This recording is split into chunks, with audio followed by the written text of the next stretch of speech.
दोस्तों, मध्य प्रदेश में मुख्यमंत्री डॉक्टर मोहन यादव की नींद उड़ी हुई है। नींद इसलिए भी उड़ी हुई है क्योंकि आला कमान ने एक ऐसी हिंट दी है। उस हिंट की यदि मानेंगे तो बिल्कुल ये साफ तौर पर झलक रहा है कि मध्य प्रदेश की राजनीति में भारतीय जनता पार्टी के बीच जमकर गुटबाजी हो रही है। सबसे पहले मैं चाहूंगा कि एक हेडलाइन आपको दिखाऊं। ये हेडलाइन न्यूज 18 की है। आप इस हेडलाइन को गौर से पढ़िए। मध्य प्रदेश में कुछ तो गड़बड़ी चल रही है और ये गड़बड़ी की बातें, ये गड़बड़ी की चर्चा पिछले एक हफ्ते से बेहद चरम पर है। और बेहद चरम पर क्यों है दोस्तों? इसलिए है क्योंकि बार बार मुख्यमंत्री डॉक्टर मोहन यादव को दिल्ली जाना पड़ रहा है। दिल्ली के बड़े नेताओं को मध्य प्रदेश की राजनीति में दखल देना पड़ रहा है।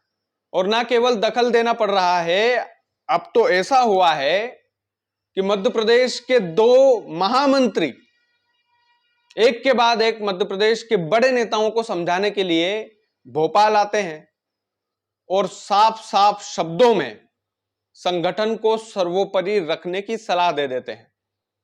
अब मैं पूरी बात थोड़ा सा विस्तार से चाहूंगा कि आप विस्तार से सुनिए कि मध्य प्रदेश की राजनीति में ये जो हलचल तेज हुई है अचानक से, यह हलचल तेज होने का कारण क्या है? कारण एक ही है। मुख्यमंत्री डॉक्टर मोहन यादव जब से मुख्यमंत्री बने हैं, सीनियर नेताओं के पेट में दर्द तो हो रहा है दोस्तों। भाजपा के सीनियर नेताओं के पेट में दर्द हो रहा है कि जूनियर को सीनियर कैसे बना दिया। कुछ दिन तक तो चलो झेल गए मान सम्मान में, लेकिन बात इतनी बड़ी होती गई धीरे धीरे कि सीनियर नेताओं ने मंच पर खड़े होकर मुख्यमंत्री डॉक्टर मोहन यादव के सामने उन्हीं की सरकार की बुराई करना शुरू किया, आलोचना करना शुरू किया। आलोचना करना कोई बुरी बात नहीं है। यदि आपकी सरकार सक्षम नहीं है और यदि आप आलोचना कर रहे हैं तो बुरी बात नहीं है, लेकिन भरे मंच से आलोचना करना। कैलाश विजयवर्गीय आपको देखिए, उन्होंने एक बार बोल दिया कि हमारी सरकार जो है नशाखोरी के खिलाफ सख्त कदम उठाने में सक्षम क्यों नहीं है। एक बार उन्होंने इंदौर में बोल दिया कि मुख्यमंत्री जी आप विदेश जा रहे हैं तो अपने वन विभाग के कर्मचारियों को, अपने वन विभाग के जितने भी सरकारी अधिकारी है उनको आदेश देकर जाइए, ये हमारी सुनते नहीं है। ये क्या है?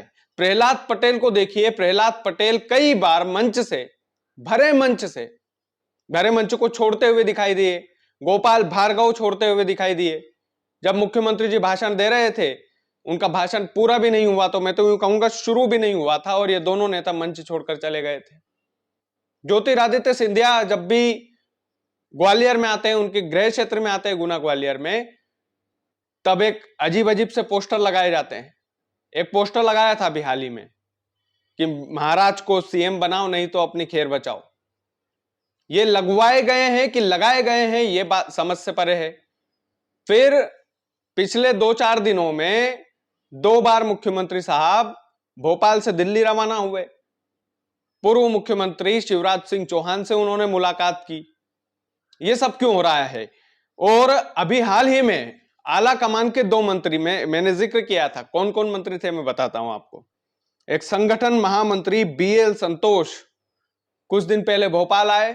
भोपाल में आकर उन्होंने सीधे तौर पर अपने सीनियर नेताओं से, भारतीय जनता पार्टी के नेताओं को सीधे तौर पर यह समझाइश दी कि संगठन में गुटबाजी नहीं चलेगी, हमें समन्वय बिठा करके एक साथ काम करना है, गुटबाजी नहीं करना है। उसके बाद भी शायद भारतीय जनता पार्टी के नेताओं को समझ में नहीं आई, तो फिर हाल ही में राष्ट्रीय सह संगठन मंत्री शिव प्रकाश आए और शिव प्रकाश साहब ने भी यही सलाह दी अपने नेताओं को, भारतीय जनता पार्टी के नेताओं को, कि ये गुटबाजी नहीं चलेगी, हमें एक साथ मिलकर काम करना है। निगम मंडल और कार्यकारिणी को लेकर किसी भी प्रकार का कोई जेक जरिया नहीं चलेगा, संगठन सर्वोपरि रहेगा। ये जो आत्ममंथन चल रहा है, यह आत्ममंथन केंद्र के नेताओं तक चल रहा है, क्योंकि पता है कि मध्य प्रदेश की राजनीति में सीनियर जूनियर वाली राजनीति हो रही है। आप ये मानिए कि सीधे तौर पर यह वही नौबत है भारतीय जनता पार्टी के लिए भी, यह वही नौबत है भारतीय जनता पार्टी के नेताओं के लिए भी जो कांग्रेस के नेताओं के लिए थी, जो कांग्रेस पार्टी के लिए हुई थी। दिग्विजय वर्सेस कमलनाथ, और दिग्विजय कमलनाथ एक साथ तो फिर सिंधिया अलग। और याद कीजिए उस दौर को जब 15 साल बाद अब सत्ता में लौटी थी कांग्रेस, और यह आपसी समन्वय की वजह से कमलनाथ की कुर्सी चली गई थी। कि यही हाल भारतीय जनता पार्टी का होने वाला है और हो सकता है, क्योंकि यह गुटबाजी इतनी चरम पर है कि केंद्र के नेताओं को समझाने के लिए मध्य प्रदेश की राजनीति में, मध्य प्रदेश के राजनेताओं को समझाइश देने के लिए आना पड़ रहा है भोपाल में। और ये कोई छोटी मोटी खबरें नहीं हैं, ये कोई ऐसी खबरें नहीं है कि ये हवाबाजी वाली खबरें हैं। मध्य प्रदेश की राजनीति में कुछ तो बड़ा होने वाला है दोस्तों, और बहुत जल्द होगा, देखना आप, वो नौबत जल्दी ही आएगी। तो ये भोपाल आना जाना हो रहा है, भोपाल से दिल्ली आना जाना हो रहा है जो हमारे मुख्यमंत्री जी का, ये घबराहट साफ दिख रही है कि उनकी कुर्सी पर बात आन पड़ी है। बात आन पड़ी है कि क्या दिल्ली वालों की सुनेंगे मुख्यमंत्री मोहन यादव? मध्य प्रदेश की जो कद्दावर नेता है, जितने भी सीनियर नेता है, चाहे सुमित्रा ताई हो, चाहे उमा भारती हो, चाहे कैलाश विजयवर्गीय हो, चाहे प्रहलाद पटेल हो, चाहे गोपाल भार्गव हो, चाहे मध्य प्रदेश के पूर्व मुख्यमंत्री शिवराज सिंह चौहान हो, चाहे ज्योतिरादित्य सिंधिया हो, क्या इन नेताओं की कोई वैल्यू नहीं है? क्या इन नेताओं की, वर्तमान के मुखिया और उनकी जो पूरी टीम है, वो बड़े नेताओं की चलने नहीं दे रहे हैं? यह सवाल इसलिए उठता है क्योंकि बड़े नेताओं का दर्द जो है खुले तौर पर जो है वो उछलकर सामने आता है दोस्तों।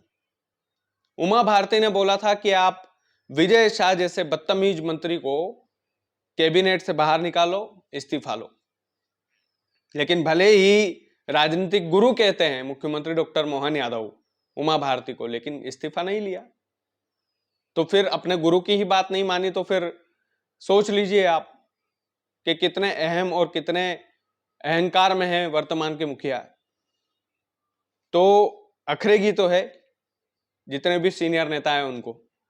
तो सीधा सा गणित है दोस्तों, सीधा सा एक ये गणित है कि मध्य प्रदेश की राजनीति, चाहे पूर्ण बहुमत की सरकार बैठी हो, चाहे सरकार पूर्ण बहुमत के साथ हो, लेकिन वो सरकार भी खतरे में है दोस्तों। आला कमान बार बार हिंट दे रहा है कि मुख्यमंत्री डॉक्टर मोहन यादव अपनी कुर्सी को बचा लीजिए, नहीं तो दिक्कत होगी। और इनको दिक्कत होगी तो खुशी की लहर, अब अगला चुनाव तो खोना नहीं चाहेगी ना भाजपा। सीनियर नेताओं को अभी से मनाया जा रहा है, अभी से उथल पुथल चल रही है, इधर से उधर की उठापटक चल रही है, बार बार दिल्ली जाना पड़ रहा है। तो ये दोस्तों, ये मध्य प्रदेश की राजनीति का जो ये हेडलाइन आ रही है ये पिछले 1-2 सप्ताह में, ये मध्य प्रदेश की राजनीति के लिए और मुख्यमंत्री डॉक्टर मोहन यादव की कुर्सी के लिए बिल्कुल भी ठीक तो नहीं है, और कुर्सी तो खतरे में है ही। बाकी आप लोग वीडियो को ज़्यादा से ज़्यादा शेयर कीजिएगा। चैनल यदि आपने सब्सक्राइब नहीं किया तो प्लीज़ कर लीजिएगा। बहुत बहुत धन्यवाद।